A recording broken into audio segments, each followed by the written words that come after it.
I have the honor of holding the W.K. Kellogg Chair for Community Philanthropy here at the Johnson Center, named for Dorothy Johnson, in Grand Valley State. A lot of names, long title.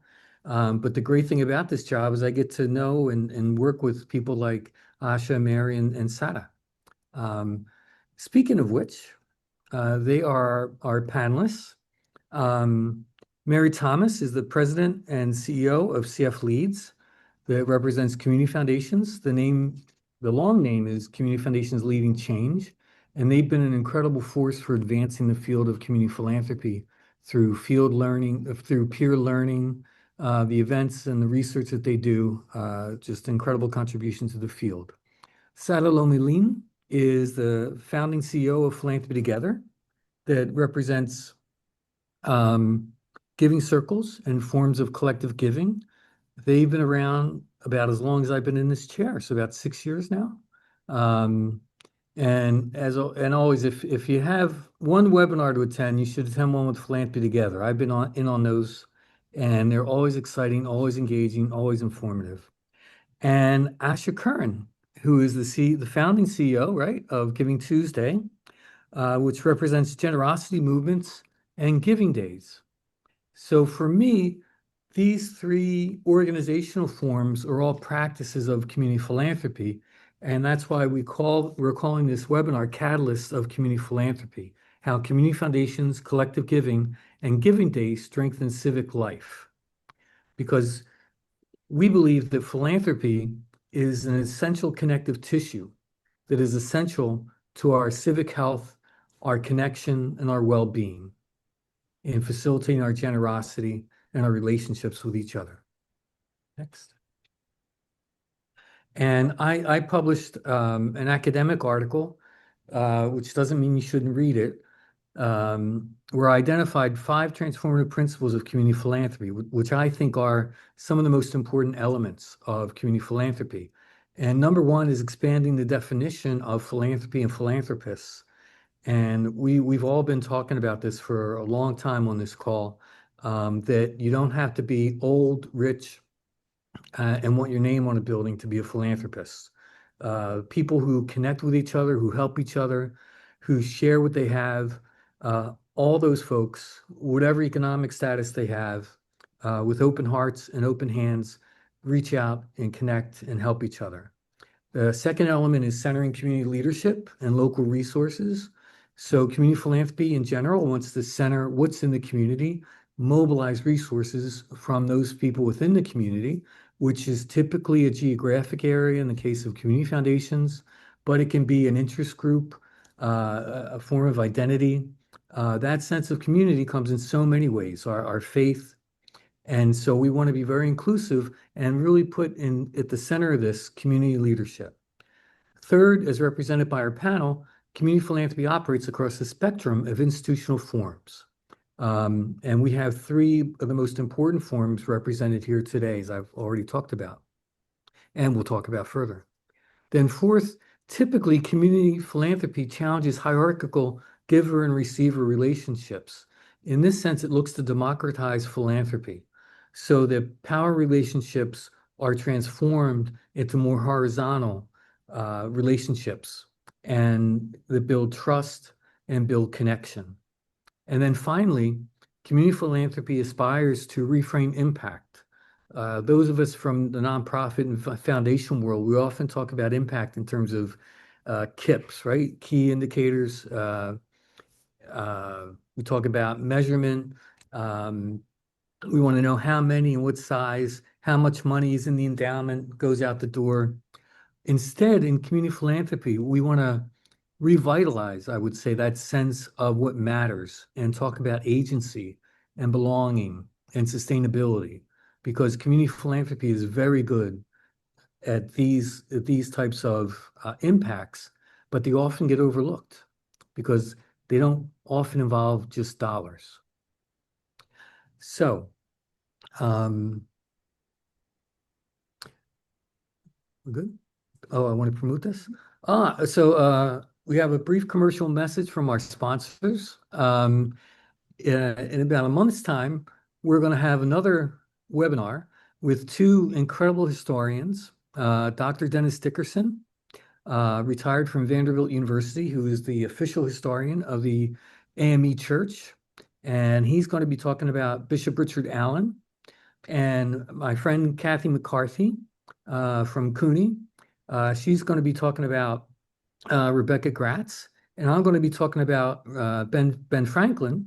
And if I was going to give out a prize, it would be for somebody that can name what the connections are, what the connection is between these three people. And the obvious answer is they're all from Philadelphia, like me. Benjamin Franklin, no need to expand on that, right? Very familiar figure. Bishop Richard Allen was the founder of the African Methodist Episcopal Church in Philadelphia. And Rebecca Gratz was born into a wealthy Jewish family and became a noteworthy philanthropist in Philadelphia at the end of the 18th, early 19th century. And we're going to have a conversation about founding philanthropists and the origins of community giving. So today you get what's going on in the field at the moment, and we hope in the future. And then to celebrate the 250th anniversary of our great nation, we'll be taking a look backward at my hometown of Philadelphia and look at the seeds and the origins of that kind of community giving. All right. So with that, we get into the fun part of the program where I get to talk to my friends. And so I'm going to switch orders around, and I'm going to ask Asha first among our three panelists. I just want them to give sort of the elevator pitch, if you will, or you run into somebody on the street and they say, "Oh, what are you doing?" So what is a Giving Day, Asha? What work do you do, and how's that work? That's what somebody's asking me? Yeah, random guy on the street. He could look like me. I think this is a great exercise, actually, because we do play this game sometimes where we pretend that our mother-in-law or whatever asks what we do for a living, and we have to describe it, which can actually get very, very hard. But I guess trying to be succinct, I would say that that Giving Days are a rallying moment, a moment for people to come together and feel like they're a part of something bigger than themselves.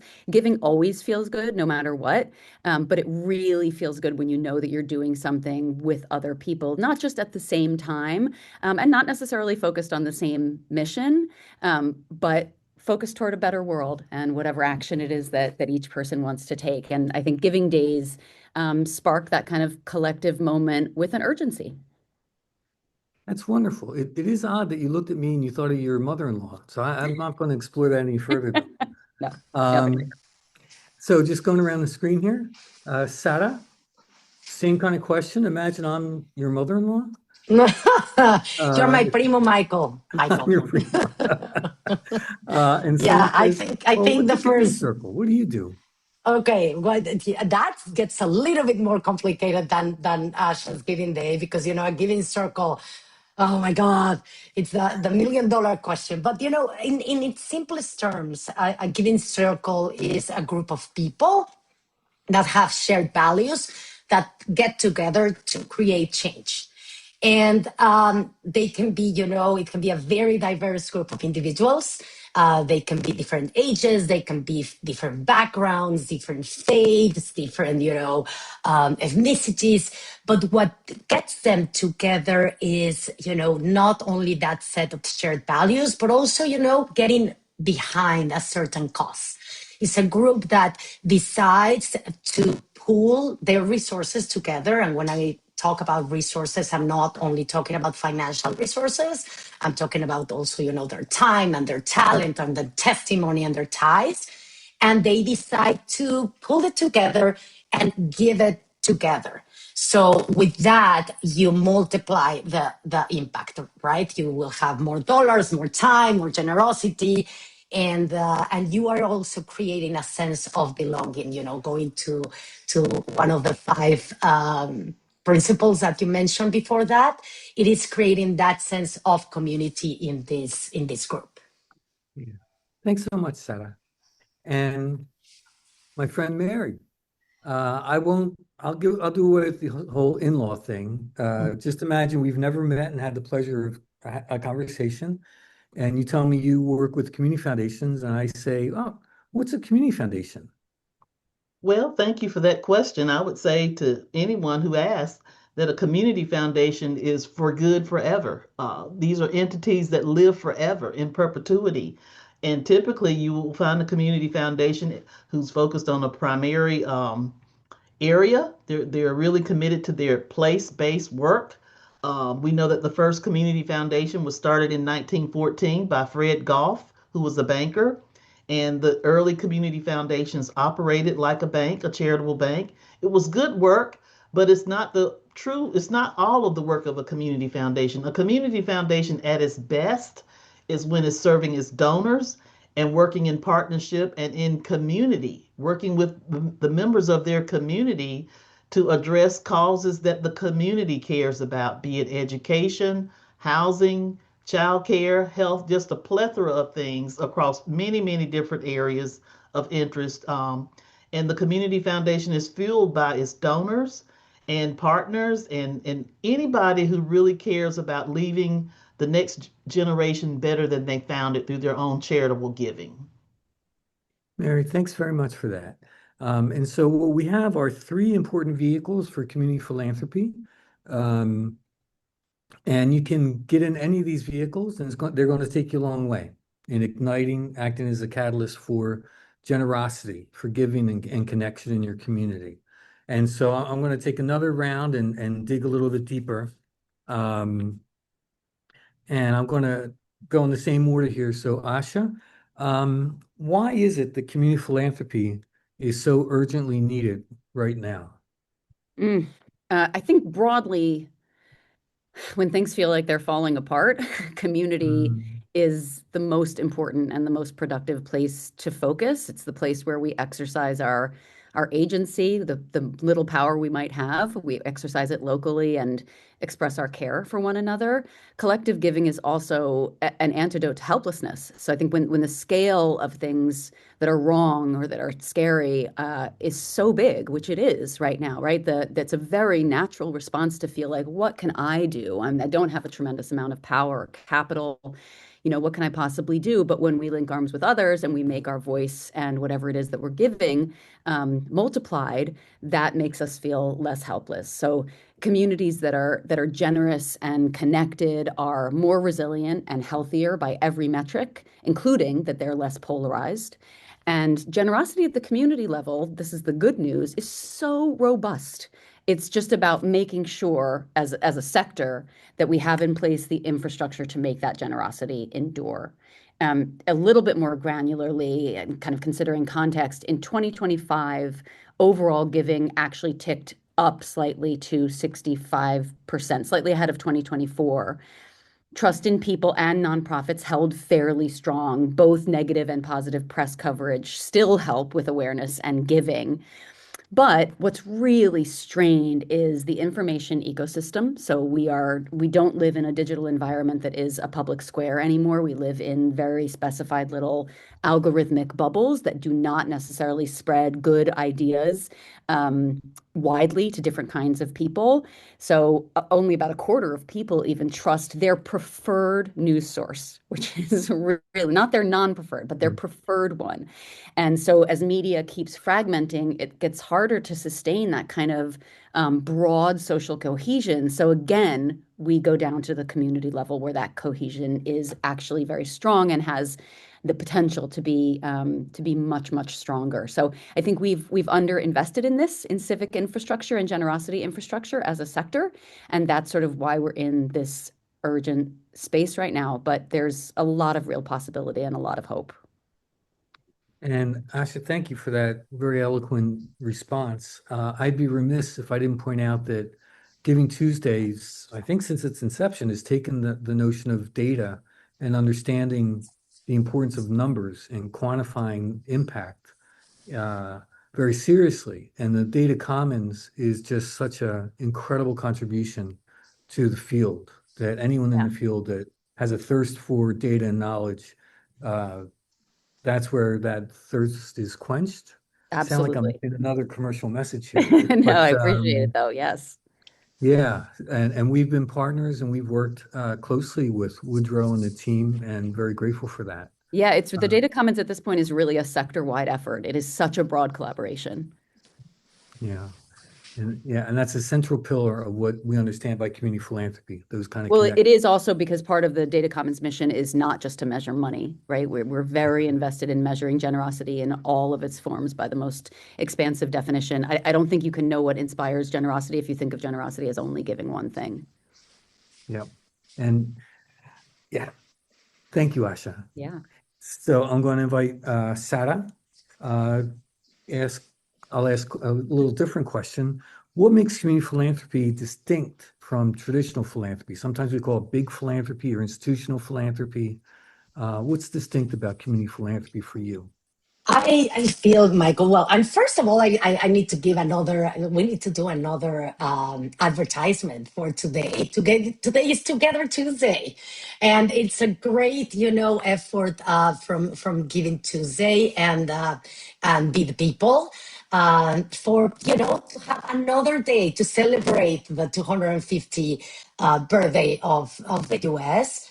To get people together to do something. And again, as Asha is saying, this is not about money. We were just at the beginning of the webinar saying what we're going to do, and it can be something as simple as helping your neighbor, collecting things to go and donate. My God, be kind to people. Open the door in the store, in the coffee shop. Pay for someone's coffee that is behind you. Like, imagine if every single day people will wake up and think, how can I be generous today with everything that I have, right? Like not only your wallet, but your smile, your time, your presence, your attention. So anyway, after after that little ad, okay, what makes community philanthropy distinct from traditional philanthropy? I think the most important distinction here is what you mentioned in your article about shifting power, about blurring the lines of who is a giver and who is a receiver. I think that is the most important part. Back in many moons ago, when I used to work at the Latino Community Foundation, I got invited one time to do a panel with other colleagues, Black and Asian American colleagues. And this panel was about, oh my God, how can we get more, diverse donors? And the panel was, to present to a lot of development directors in universities. And I was, for me, it was mind blowing that they were like, what, how can they not know, right? Like they have a niche of donors there. And the whole thing was mind blowing because they were not even asking. A lot of times we are seen, and when I'm saying we is, diverse communities of color, different, faith minorities. We are seen as recipients of philanthropy and not as philanthropists ourselves. So for me, that big change of community philanthropy is that we are both givers and receivers. And that is what I love about Giving Circles, because you have the members of a Giving Circle, the majority of times are members of the community. And the more, and again, the more diverse you have those circles to be, the richer the conversation, right? If you have young people, you will have those ideas that all, Gen Xers may not think about, right? Or may think about in a very patronizing way, as my kids would say. So I feel that is a big difference. We always said that, and again, in collective giving, in Giving Circles, in collaborative funds, all the research that we have been doing, with you, with Adriana Lozon Ceballos, with Jess Love, around both Giving Circles and collaborative funds, is the secret is this proximity to the community that is, that is creating the change, right? The proximity to the change makers. And we see it in both collective and collaborative giving, that the moment you blur those lines, you start acting like you would you would give to a family member.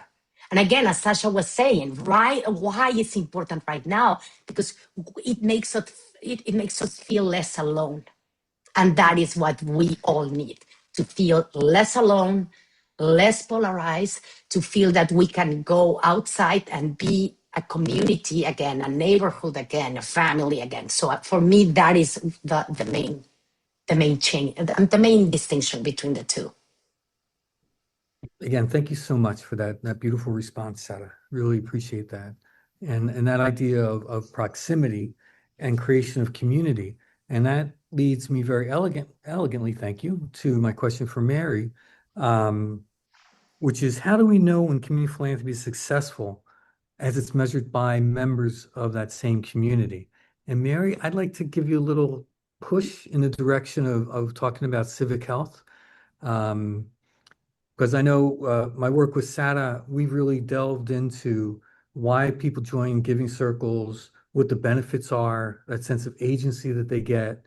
And your recent work from CFLeads on civic health is something that I'm very excited about and very intrigued by, because as Asha and Sara have talked about, I see this epidemic of loneliness as a central challenge for our country. So please. Well, I want to back up here just a few minutes to just be very clear that CFLeads is the nation's only network of community foundations committed to community leadership. That's our work, that's our lane, and that's why I chose CFLeads as my next career move, because I've spent my entire career working to amplify the voices of the people whose lives we're trying to change. I love this whole conversation around proximity. We know that if we're going to solve the ills of this world, that we're going to have to get proximate to the people that we're serving. And this is a pressing question for community foundations who define success, and how does an institution remain accountable to the community? When I first joined the Spartanburg County Foundation, the oldest community foundation in South Carolina, it's a great organization, but it truly was operating like a bank. I mean, clearly I was ready to go back to the nonprofit that was in the neighborhood. I worked there for 11 years with women and children, helping to provide a pathway for their own self-sufficiency. And it was messy, messy work, building trust in the community, helping folks understand that they have agency when they are empowered with the correct tools, and when the table is enlarged for them to have a seat. And so when I was literally recruited to join the foundation, it was a great optic. But when the foundation hired me, they got everything, all of my street credibility, everything that I had went with me into that community foundation that at the time was run by 7 Presbyterian men from one zip code. So they wanted community, but I don't know if they were prepared for what we brought with us, because we literally transformed the work of that community foundation and not giving up. We talk about success, not giving up raising the money and counting how many funds, but let's do that in support of the work that we're trying to advance in the community. And so for me, when we think about community leadership and we think about the work that CFLeads is doing with our member foundations, we're really moving away from outputs toward questions of agency, trust, connection, and long-term civic capacity and health. And so how do we use all of our capitals this is the question of today, not just your financial capital, but how are we building our moral capital to be where we need to be at the right time, at the right place, serving the people of our community, the entire community. How do we use our intellectual capital, data, to inform our decisions? How do we build social capital where we can all get in a room together, regardless of whether we're left or right or black or white or north or south, but we come together because of our shared values. And then, of course, we talk about social capital, intellectual capital, philanthropy, financial capital. Then you have your reputation. The community foundation's reputation can open so many doors when used the right way, and saying that anyone can be a philanthropist. And so when we think again about the work that we're now leading, probably, which is one of our boldest pieces of work to date, civic health. It's the Community Foundations for Civic Health. That's our new work in partnership with the National Civic League and the Rhode Island Foundation, helping community foundations really step into their place of influence and power more boldly.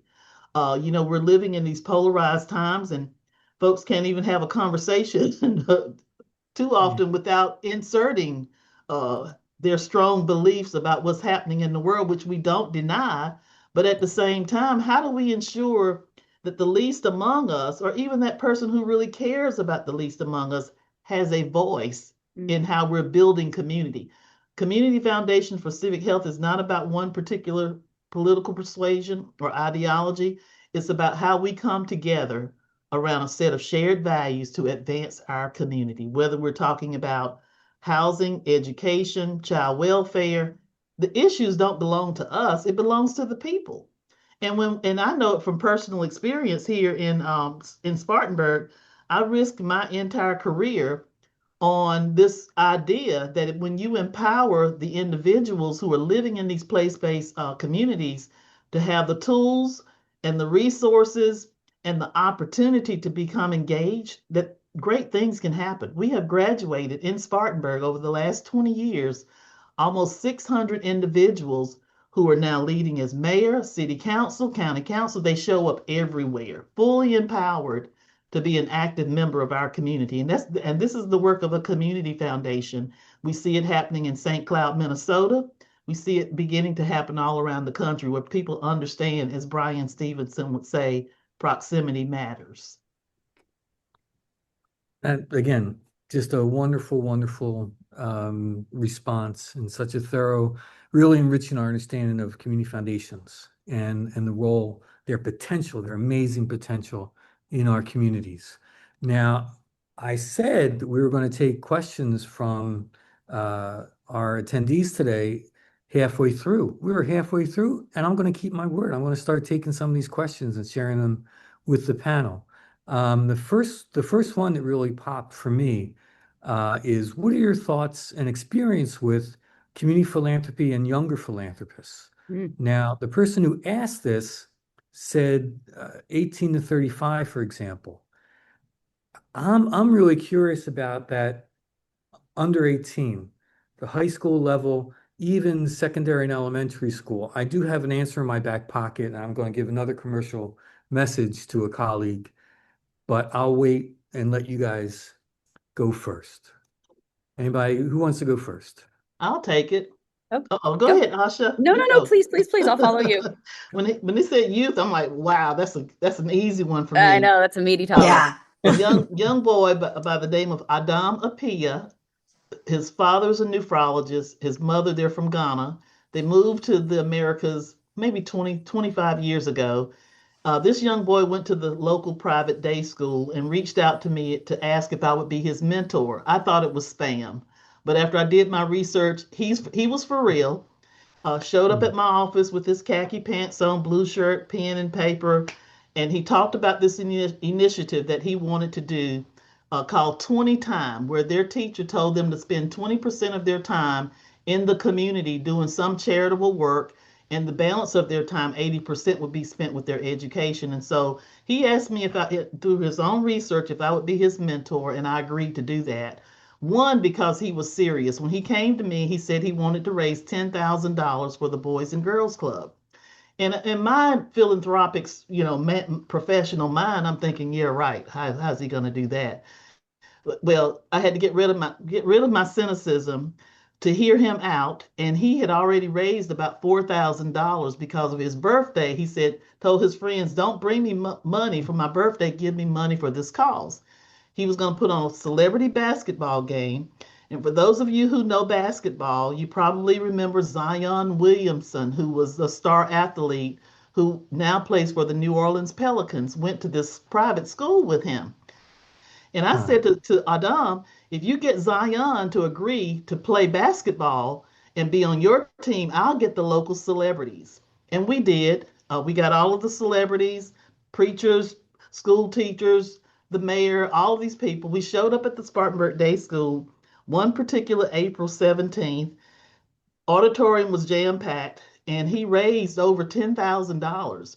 But what he also did, because I'm a philanthropist and I didn't want it to be one and done, I said, Adam, you should start a component fund within the foundation.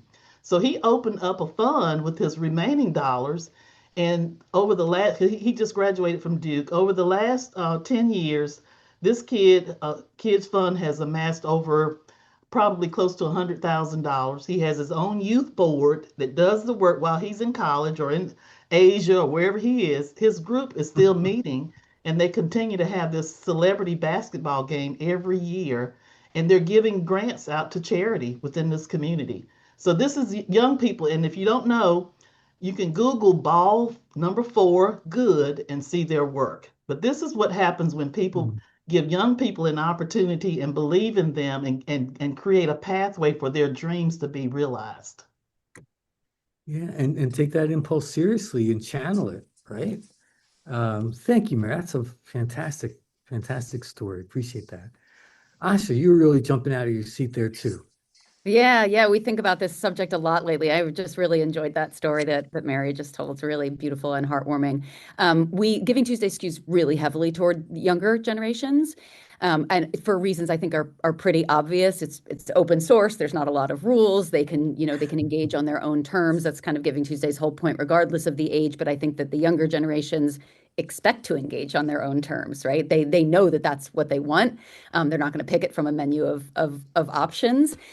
So we've had kids and older young people involved in Giving Tuesday in all kinds of ways. Our youth engagement program is called Giving Tuesday Spark, and it exists all over the world.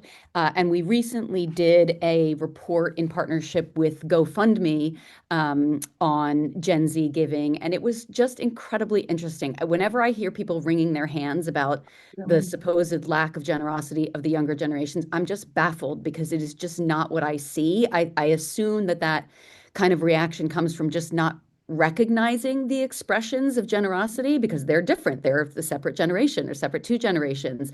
But in reality, Gen Z people give in more ways and more often than other adults by like 5 or 6 percentage points. But that's significant. It's distinctly personal and relational. They build trust through their immediate social networks, which of course they're extremely comfortable on. Those are second nature. And they feel like community-powered fundraising platforms are sort of an on-ramp, but not just to peer-to-peer giving, to really any giving. And they are open to giving to nonprofits, but unlike the older generations, it's not necessarily their default. I'll tell you one stat that was from our recent report that I just really love, which is that among Gen Zs who spend a significant amount of time in person with members of their community, about 70% of them feel that they trust themselves and others their age to solve problems and to trust that democracy works and can work for them. But for Gen Zs who spend very little time in person with members of their community, that belief number goes on down to 40%. So a massive difference, and the difference is just spending time in person with members of their community. I think that's incredible, really speaks to how that kind of in-person connection with people that you are, that you're in community with is not just a nice to have, right? It's really an absolutely essential thing to keep this society ticking, or any society ticking and moving forward. Yeah. Michael, I need to add another story to the mix because I feel that youth is showing up, and youth has always shown up. And a story that I always tell is about Lily in Arizona. Lily reached out to us when she was 16 years old, and her mom was part of a giving circle, and she wanted to start a giving circle with some high school students from her high school, but also she wanted to get 100 teenagers in a giving circle. So she got 10 friends of hers, and they went to other high schools, and they ended up with 180 teenagers, each of them giving $25 a quarter. They get together, they get food, they get a DJ, they have, they pick a cause, and they support organizations around adolescence, right? Mental health, combating addiction, like themes that are really, that really talk to them. And they, in less than 2 years, they were able to mobilize more than $50,000. And not only that, Lily went to support the creation of other 25 chapters of teenager giving circles, mostly in the US, but one in Canada, one in Pakistan, one in Germany. And now she's in college, but her giving circle is still standing strong. And now what she is helping us write are some materials to do the succession planning for these teenage giving circles. But definitely it's something, community philanthropy is something that really attracts young people. Again, as Sasha said, they're not, you create your own rules, you create your rules of engagement, and it's it's not only about money. You come with your full self. I'm just going to share 2 anecdotes, and then there's some wonderful questions I want to get to. So my anecdotes about youth philanthropy. Mary, as you were talking about this, I had a flashback to college when I started as a volunteer my freshman year of college. And that spring, the Leukemia Society of America approached my college about doing a fundraiser. And we decided to do a basketball marathon. So we had a 24-hour basketball marathon. And I know all of you are familiar with the name Dickie Voigt. He holds the scoring record for Haverford College, has for decades. His daughter now has the women's scoring record at Haverford College. I don't see you guys nodding your heads in admiration of Dickie Voigt and his family. But that aside, bringing him back, faculty, student, it was just so much fun, such good energy. And I long for the days when I had knees and I could run up and down the court. The other thing I will share is at the first We Give Summit back in 2021, Philanthropy Together had this kind of speed dating thing where you met people who happened to be at the conference with you. And one of the amazing people I met, Amy Neubauer, she founded something called the Giving Square in Maryland, and she works with elementary and middle school students. And she has a very elaborate system of engagement, and it's based on the idea that at that age group, you can really connect to their sense of agency, that I can do things, and their sense of empathy, that I care about those around me, and I'm sensitive to injustice. And I'm so excited about youth philanthropy, and it's, as a youth myself, I'm really eager to learn more and do more in this field.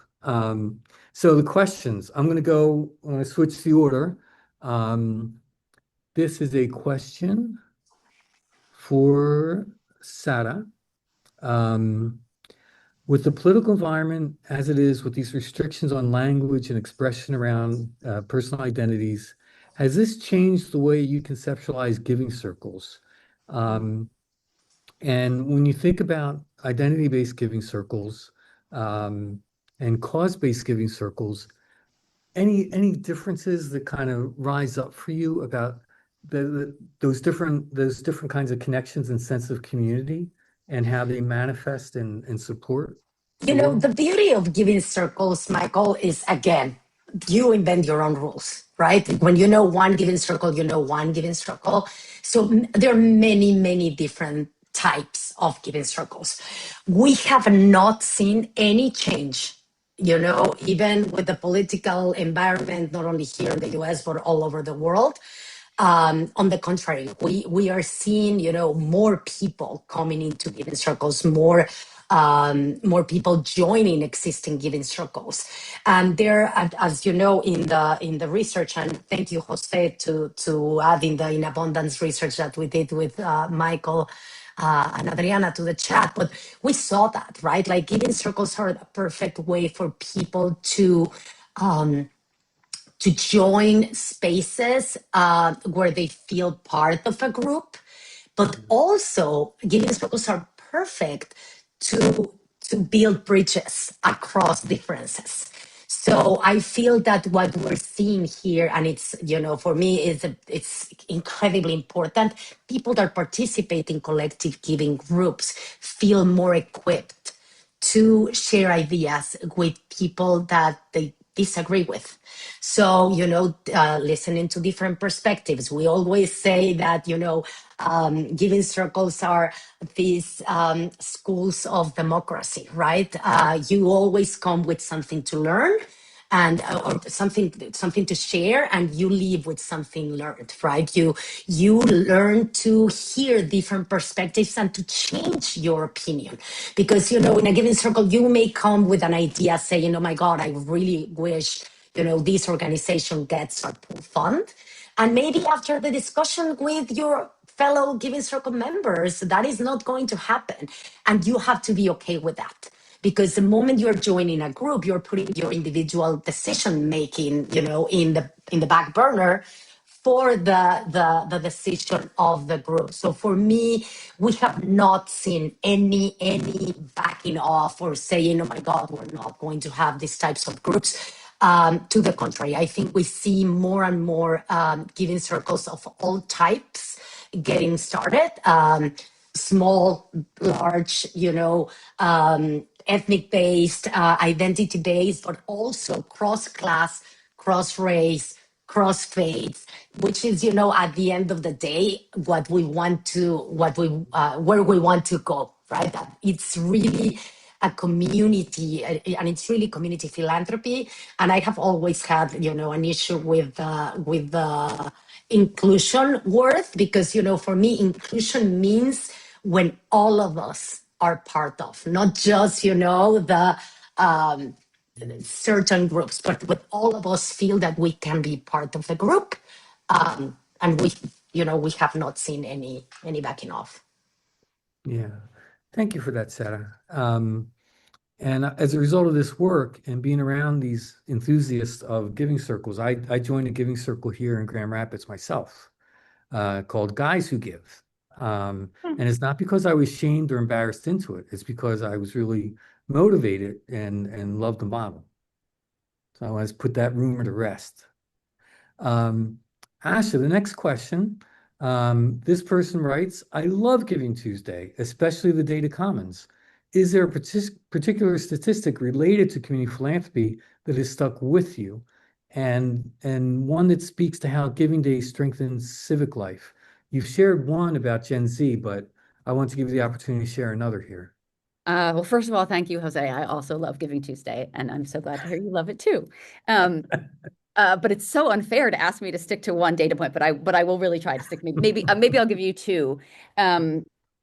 My God, so there's really so many, and they make me feel so hopeful. So one is that we have about 400 hyper local community campaigns across the United States. They're in about a third of American counties, and one of our goal is to have a community giving campaign in every American county. And then they also exist all over the world. But in the U.S., those community campaigns raise 90% more money than counties that do not have a Giving Tuesday community campaign. So I really love that stat. And then we have an instrument in the Data Commons called Giving Pulse that is a weekly survey of a representative sample of Americans. We've been running it for about 3 years now. So it gives us just an incredibly interesting, granular look at generosity behaviors in real time and how they change, how they respond to current events, and not just money at all. And one of the things, so there are two particular stats that I love that continuously come back, in fact, that have led to whole new bodies of work for us. One is that the vast majority of people want to help other people, including across differences. What they do want to feel like is that their neighbors share their values, not their political beliefs, but their values. And when they do, they feel much braver in stepping outside the door and volunteering, giving, becoming civically active, whatever. So it's a good reminder that when we act, other people are watching. They're gonna reflect or model what we're doing in some way. We're social animals, and the idea of social proof is very real. And in fact, a huge minority of people do not want to help people, even if they believe if they have different political beliefs. And what was the last one? The last stat was, oh, that we added a question to Giving Pulse recently about random acts of kindness. Have you shown somebody an act of kindness, an unprovoked act of kindness, a stranger or whatever? And 80% of people reliably say that they have. I think that's nice. That's lovely. Yeah, That's really it's a form lovely. of generosity. We often underestimated the importance of simple kindness.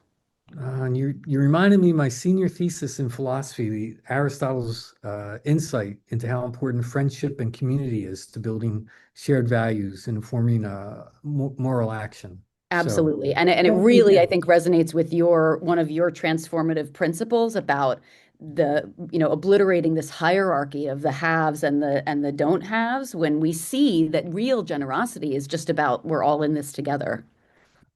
Yep, absolutely. Thank you, Asha. Sure. So Mary, um, one person writes, what are 1 to 3 steps a community foundation could take to invest in community philanthropy focused on fostering more connected communities by the end of this year? So in the next, I don't know, 6 months or so. Wow. So reframing, how can we get more community members involved in community philanthropy? Layman's terms? Um, any kind of investment. So I think more Yeah. people would be a great way to do that. Well, I think one of the first things that a community foundation can do in the normal practice of how we approach our work. I'm again a person who was in a community foundation for 25 years. But when we come together to consider what's best for the community, we ask ourselves who should be at the table that's not around this table. Just take a pause and ask if the room is homogenous, we start there to say we need to open up this table. We need to invite other members of the community into this boardroom. That's the first thing, is an acknowledgement. Secondly, is don't just invite us to the table, but give us tools to work with and acknowledge the tools that we bring. The tools that the Mm, community bring are community knowledge. They have community assets, lived experience. All of those things help to aid the community foundation, who often had come to the table with, I mean, more than what they need in order to do the work, but they don't have the proximity or the lived experience. So, inviting again, not just to have a seat, but inviting the perspectives and being open to hearing the perspectives of those folks who we really need to be a part of this process. And then I would say investing financially into some of the projects and ideas that folks have that they believe will work best for their community. It's one thing to tell people to dream and to aspire to higher goals and to do all of these things that we feel from our own value system will work. But let's don't approach the community from a deficit mindset, but from an asset mindset, and let's add to what will make things work better in the places where people live. That's what I would suggest. Again, it's just doing the work, and it's putting yeah. yourself in a place of maybe not being very comfortable, but being uncomfortable with the discomfort to be able to get to the place of where we can come together and we're not strangers anymore, but we're truly operating like a community. And I've seen that happen. It's hard work, it's labor Mm. intensive work, and it's building trust. But I think these are some of the very foundational things that folks can do to build that community social capital that will really move your community forward.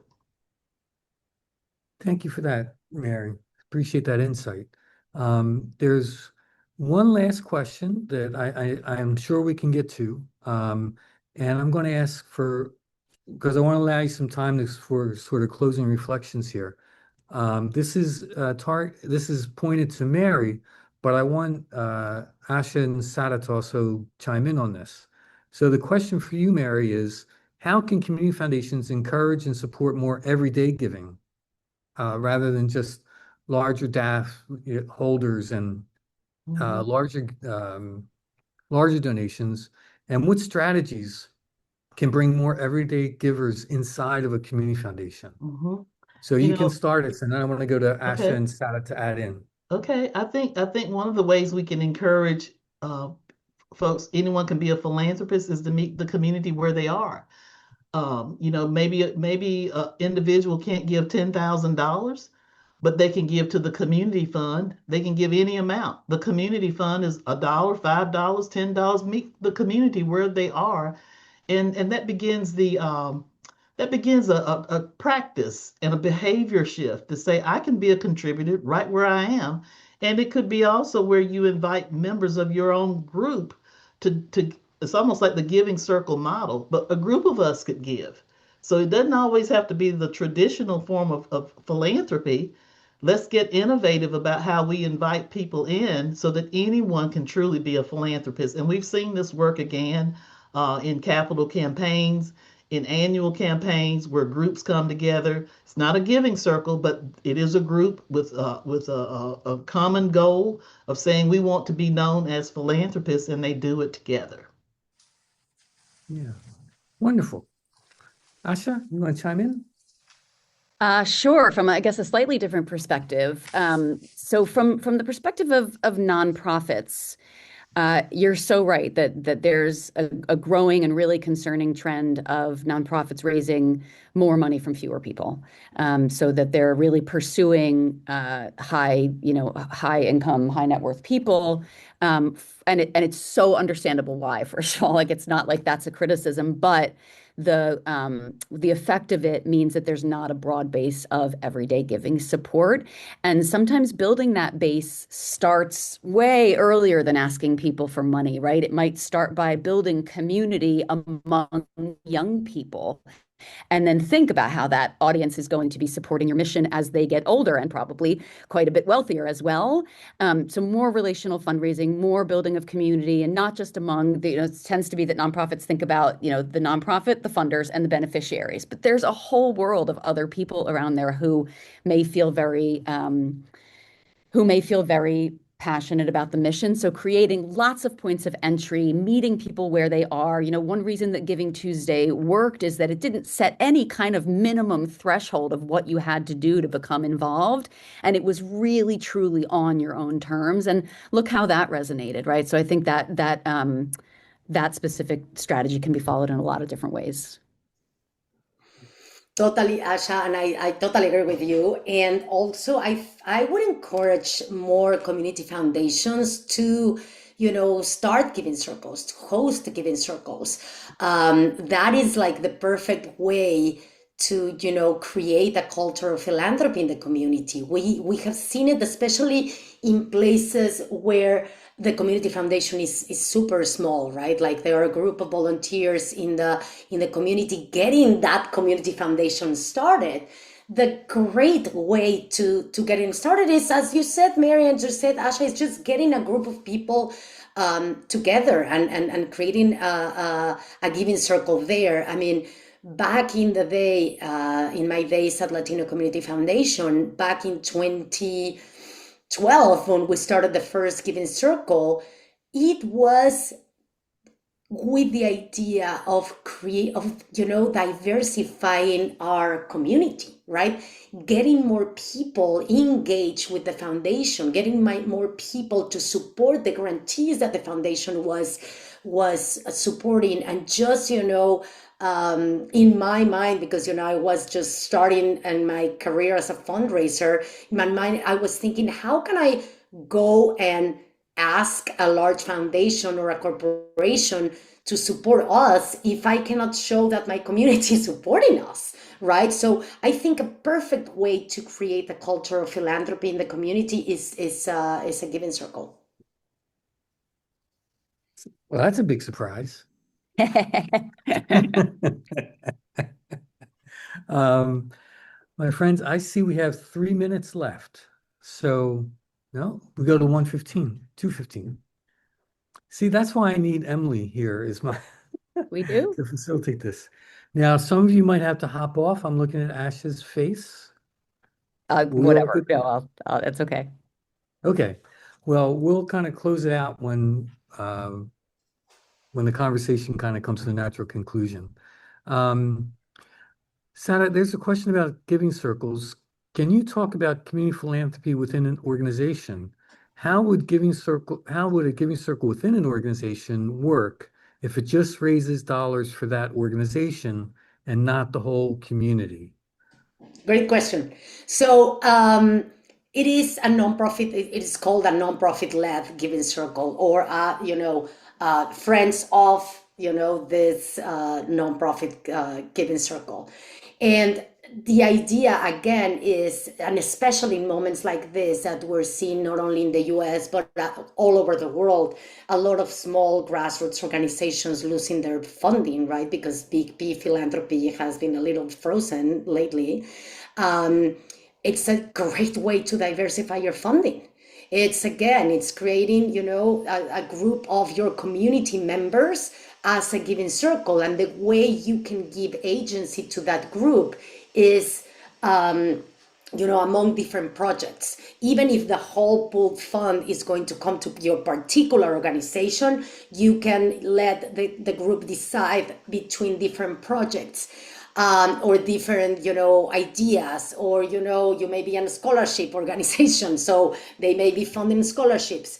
And and again, I know I sound like a broken record with giving circles, but what you are really creating is not just the donor that is going to write the check and call it a day. You are really, getting your, the people, and this is very, it makes sense right now that we're in the World Cup, the people with the team jersey on is those donors, those supporters that are going to be your pipeline of volunteers, of board members, of, the moment you do other programs, they will be right there with you. So the more you engage, and Asha and I have been talking about this many, many times, right? People don't want to be just treated as a checkbook or as a transaction. People want to be engaged. People want to learn about your mission, to get involved without being asked all the time. And the way you do this is by getting them closer to your programs, closer to your organization. Yeah, and ISIS, who Sara mentioned, a colleague at Philanthropy Together, and I played a minor role. It was really ISIS' deep knowledge of giving circles, published something called Patterns in the Tapestry, where we try to give profiles of a couple different kinds of giving circles, the way they organize themselves based on a series of criteria, thinking about the size, thinking about the purpose of, is it about connection and intimacy? Is it about bigger networking? And that report is also on the link of the In Abundance report. That tapestry of the tapestry is there, and the latest one, the infrastructure report. Yeah, so there's three, and you get a discount if you read all three. They're free. We'll send you a T-shirt if you read the three of them. We have a question written by someone in Spanish from Mexico. So I want to translate that, and it's a callback to our question about youth philanthropy. What to you is the best age for a program to engage youth that really reaches them the best? And in Mexico, usually it's people 18 and above. Usually nothing starts until you're at least 18 there. So you want to expand on what you said earlier about youth? Je parle français seulement. And we look for something in French, so American. For me, philanthropy, I mean, you can talk about it in terms of money, or you can talk about it in terms of service and a value. And I think young people are so smart now. I mean, I have a 6-year-old great niece, and she can do just about, I mean, she's smart. So she's being taught philanthropy now. So, in Rotary, we talk about service above self. And it's not just young people. I'm not bashing young people, but we can become so self-absorbed that we only see the world through our lens and what we're being exposed to. but we can begin teaching young people early about the behavior of what it means to be a philanthropist, thinking about others, empathy, caring, and all of that, so that as you begin to get like this young boy I told you about, Adam, who was 11, and instead of receiving money for himself, he put the money towards a good cause. So it's many, many different layers of philanthropy and how we engage. And so that when they become more endowed, perhaps they can give money and be able to, make meaningful change. But I think it begins right here in the heart. You talk about the love of humankind. So can we be kind to one another? The kind of world we're in today, there's a lot of meanness in the world. And for me, it begins at home, how we train our children. So I'll let it stop. I'll stop there. I Thank completely you. agree with Mary on that. I think even the word teaching is a little overwrought. I think if we even make it a subject of conversation at the table, Mhm. if we act in kind ways and generous ways with our own community, like not like kids don't see that, they see that. I never had any kind of I went to like hippy dippy schools and still there was never any conversation about philanthropy or giving. And same with my kids. There might be a typhoon halfway across the world, and so they collect pennies in the penny jar to make a donation, or we brought in cans of food around Thanksgiving. But that's not real deep conversation about engaging with the issues around you and all the different ways that looks like, right? That's furthering the haves and have-nots kind of narrative, right? We bring in the cans of food for people who don't have the food to make Thanksgiving dinner, et cetera. But I think that young people see giving in such a much more complex and rich sort of tapestry than that these days. We have thousands of educators in Romania who are teaching giving curriculum to grade school age children. So it's not that it couldn't be part of education, but I think it should just be an ambient part of their daily lives, not even something that they have to think too hard about, because it is just second nature to watch out for other people. It's just second nature to respond to community needs. And I just noticed Barbara's comment. Hi, Barbara. So nice that you're here. And I agree. I think the younger, the better. Radical generosity, Asha. Yeah, exactly. And young people have such an innate sense of Yes. justice and fairness, you know? Yeah. But I'm going to quote you on that or steal it. Ambient part of their daily lives. I love that. I love that phrase, Asha. Thank you for And that. I feel, Michael, something that we touched lightly, but we may talk a little bit more about that, is what you were talking in your article about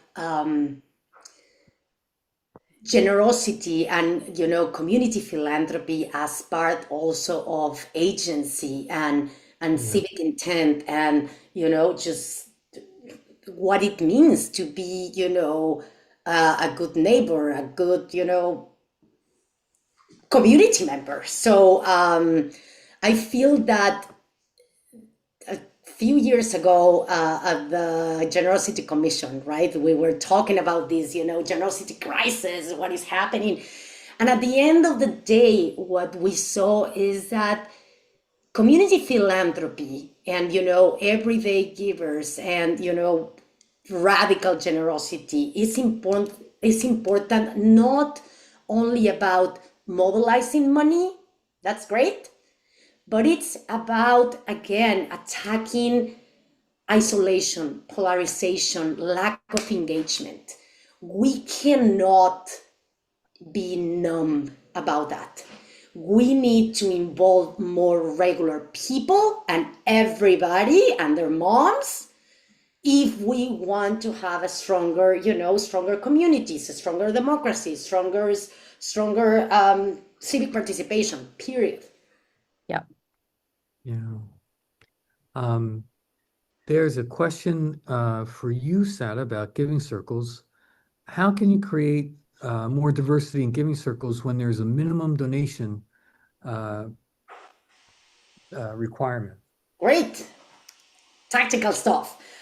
There's many ways. Actually, they are giving circles that even if they have a minimum donation of, making up stuff, but a minimum donation of $1,000 a year, they are they invite other voices by having like a separate kind of donation. So for example, one of the members may be able to give $2,000 or $3,000, and with the extra money, they are able to invite members at the $500 level or $250 level. And there are many giving circles, again, that don't have a set amount.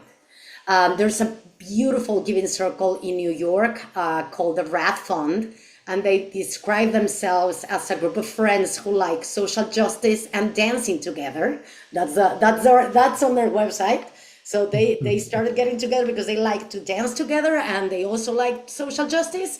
And the way they do their giving is it's super trust-based. Each of them gives a percentage of their income and their wealth.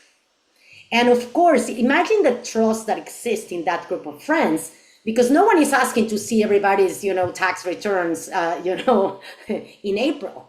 You can say, what, guys, this year I cannot participate at this level because I just had a kid, or my kid is going to college, or this or that. And there is this, inherent trust in the circle. Whoever can participate in a bigger way, in a larger way, does it, and whoever can participate with a smaller donation does it. And the beauty here is that everybody has the same voice, the same, level of participation. That's beautiful. That's beautiful. Well, now we really are going to wrap up. Thank you, For real. Michael. And I just want to invite you, if you have a phrase, a question, an invitation that you want to extend to the wonderful people that have spent this hour and almost 15 minutes with us today. Asha, you're off mute, so I'll go with you first. Okay, sure. Mine is a call to action for Together Tuesday, which is today, and this is a day just like Giving Tuesday. Engage in whatever way you want, but it does have a strong thread of civic health. So just doing something with some member of your community, doing something for your community, the random old acts of kindness. There are really beautiful things happening all over the country today. So please do join in. Thank you. Sara, invitation, thought? Invitation, it's the invitation that I always do. Join a giving circle. It's something that you can do today. Actually, I was just checking the chat. There was someone that said, I'm starting one in New York. There's so many giving circles there. We have a directory that we host with Grapevine. And you can, put your zip code and find a giving circle near you. And if you don't find one, start your own. It's not rocket science. It is fun. Find a couple of friends and just get it started. And if you're part of a community foundation, consider hosting giving circles. We have many programs at Philanthropy Together. All of them are free. I want to say that because, in the past couple of weeks, people have thought that we are charging for programs and things like that. No, we don't. All of our trainings, all of our programs are for free. So just, engage with us. Thank you, Michael, for the invitation. Thank you, Sara. Mary, I'm giving you the last word here. Thank you, Michael. Thank you for having us today. I would encourage anyone on here who, if you're connected with the community foundation, continue to support your community foundation. It's the best thing that could have ever been invented or even imagined in terms of how you leave a legacy for the next generation, and even while you're living, to get to see what your philanthropy can do even while you're here. But more importantly, I would encourage you all, if you haven't taken a look at CFLeads, to visit our website, www.cfleads.org, and consider joining us for the Civic Health Summit, which will be in Wilmington, Delaware, September the 9th through the 10th. We are having such movement right now with these national funders and lots of energy in the room. We're saying focus on what matters to your community. All that other stuff is going to be there, but let's think about our community and what's best for leaving a legacy. And please consider joining us for the Civic Health Summit. You'll find that information on our website. Well, my final word is just great thanks for your generosity and philanthropy and spending this time and getting prepared for this, and for the energy and positivity that you brought to this hour, and that you bring to your work, and that you bring to our country. I'm really grateful for all that you do. So all the best, and thanks everybody for tuning in. Appreciate you all. Thank you, Michael.